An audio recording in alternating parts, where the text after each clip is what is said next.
అసమానతలు రాజకీయ అసమానతలు కూడా పారదోలాలనే సంకల్పం కలిగినటువంటి వ్యక్తి గంగాధర్ గారు.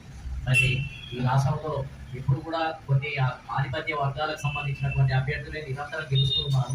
అడుగు మలగిన వర్గాలకు సంబంధించినటువంటి అభ్యర్థులను కూడా ఎమ్మెల్సీగా, ఎమ్మెల్యేలుగా, ఎంపీలుగా గెలుపొందించాల్సినటువంటి బాధ్యత మన మీద ఉంది. కానీ సమాజంలో ఏంటంటే ఇంకా ఓటర్స్లలో సరైనటువంటి అవగాహన రాలేదు. ఈ సమాజంలో మరి ఓటు హక్కుకు చాలా విలువ ఉంది.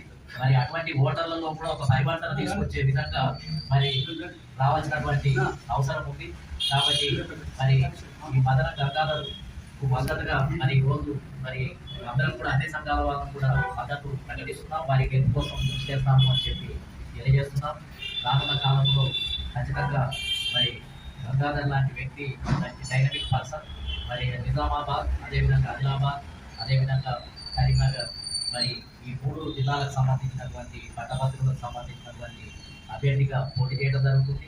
మేము రాజ్యాధికార పార్టీ తరఫు నుంచి, అదేవిధంగా బీసీ ఐక్య సంఘర్షణ సమితి నుంచి, అదేవిధంగా మేము ఒక ఫ్రంట్ కూడా ఏర్పాటు చేయడం జరిగింది. ఇండియన్ ప్రజా కాంగ్రెస్ పార్టీ, రాజ్యాధికార పార్టీ, అనేక ప్రజా సంఘాలతోటి నేషనల్ పొలిటికల్ జస్టిస్ ఫ్రంట్ అనేది మరి ఒక బలమైన ఫ్రంట్. మేము దానికి నేను చైర్మన్గా ఉన్నా. కాబట్టి ఆ ఫ్రంట్ అంతా మరి ఈ గంగాధర్ గారికి గెలుపు కోసం మేమంతా కూడా ప్రయత్నం చేస్తాం. ఖచ్చితంగా గంగాధర్ గెలిపించాల్సినటువంటి సమయం ఆసన్నమైంది. ఎందుకంటే మరి శాసన మండలిలో మరి ప్రజలకు సంబంధించిన సమస్యలను మరి ప్రశ్నించే సత్తా, శక్తి కలిగినటువంటి వ్యక్తి గంగాధర్ గారు. కాబట్టి ఇట్లా ప్రజాతంత్రవాదులు అందరూ కూడా మరి పార్టీలకు అతీతంగానే, ఒక రకంగా చెప్పాలి అని అంటే పార్టీలకు అతీతంగానే ఆయన కోసం స్వచ్ఛందంగానే మద్దతు చేయడానికి చాలా మంది ఇప్పటికే రావడం జరుగుతుంది.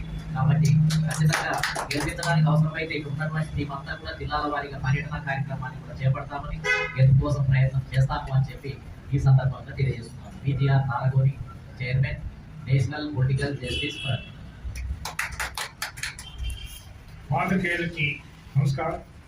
ముఖ్యంగా మదనం గంగాధర్ అభ్యర్థిత్వాన్ని సమర్థిస్తూ భారతదేశంలోని అట్టడుగు స్థాయి నుంచి రాజకీయ అధికారం రావాలి, రాజకీయ అధికారాన్ని తీసుకోవాలని ఒక ఆశయంతో నిత్యం పోరాటం చేస్తున్నటువంటి నారగోని గారికి ధన్యవాదాలు చెప్తూ, మదనం గంగాధర్ గారు ఒక చిన్న కుటుంబం నుంచి దళితులలో అత్యంత మహాదళిత్గా గుర్తింపు లేనటువంటి దళితులు మనం ఇప్పుడు ఏదైతే పోరాటం చేస్తున్నామో మేమెంతో మా వాటా అంతా అని అందులో భాగంగా వారు మహాదళిత్గా మేమందరం కూడా సపోర్ట్ చేస్తున్నాం.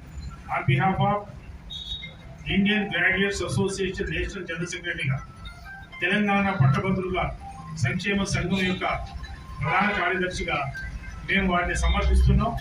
ఇప్పుడున్నటువంటి కాంగ్రెస్ పార్టీ అధిష్టాన వర్గం కూడా వారి అభ్యర్థిత్వాన్ని గుర్తిస్తే బాగుంటుందని మేము విజ్ఞప్తి చేస్తున్నాం.